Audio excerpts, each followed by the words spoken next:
This is a £4.3 million Victorian villa in London. It's steeped with immaculate design and history, so come with us as I walk you through it.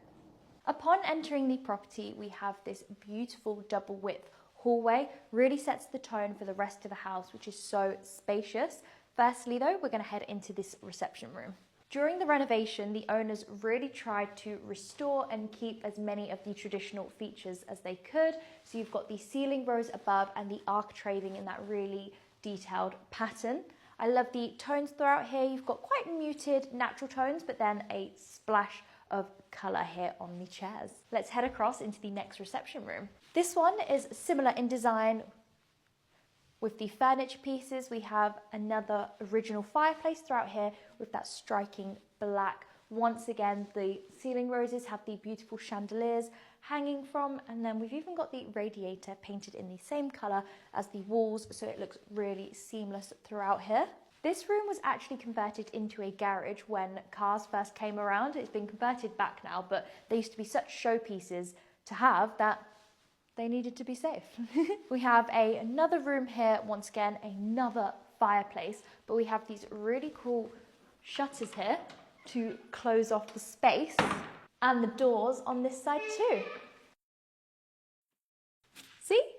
This dining room was added on as part of the extension. You can see we've got the two skylights above, pendant lighting, spotlights and speakers in the ceiling, and we've got this really interesting tiling all the way throughout, which is quite a Victorian pattern on the flooring. This wooden dining table in the middle was actually designed and built to fit this space particularly, and then behind we have our folding doors out to our garden. It's actually a 60-foot garden, which is very good for London. We're now coming through into the kitchen, and it's worth noting that we have underfloor heating throughout here and thermostat controlled rooms in the added rooms and the kitchen. But how beautiful is this space? It's actually by a German manufacturer named Light. We have the central island in the middle, very large, and then we have the Siemens induction hob here. I love the natural material palette throughout here. You've got so much space. Here we have the fridge, nice and seamless, and then we also have all of these Siemens appliances and even an integrated coffee machine. Sink over this side, plenty of storage around the island, as well as the breakfast stools on this side, and then more storage. We're now heading back into the hallway. We're actually going to take a right here.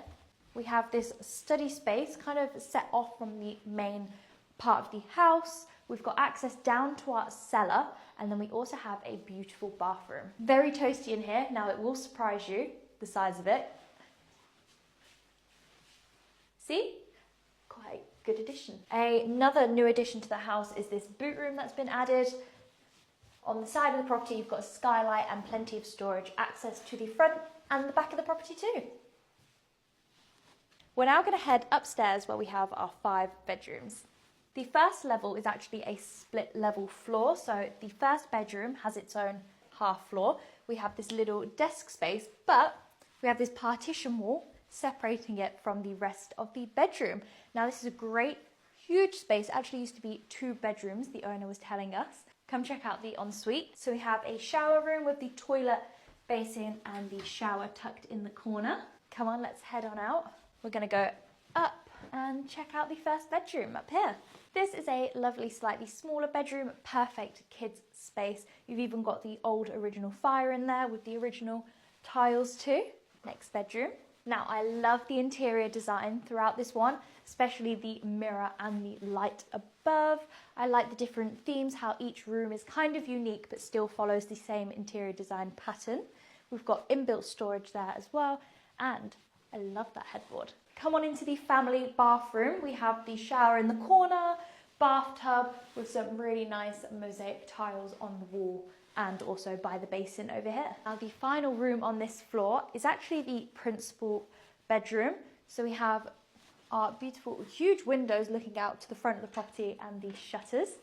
Bed in the middle opposite the fireplace. Once again, the original details throughout here are beautiful. But then we actually back up into this dressing area where we have tons of storage. I quite like the glossy effect, makes it more light, but it leads on into our ensuite. So we have the frosted glass pocket door here. Twin basins on this side with really nice soft curved edges. Shower in here with the glass screen, and then toilet. Let's head upstairs.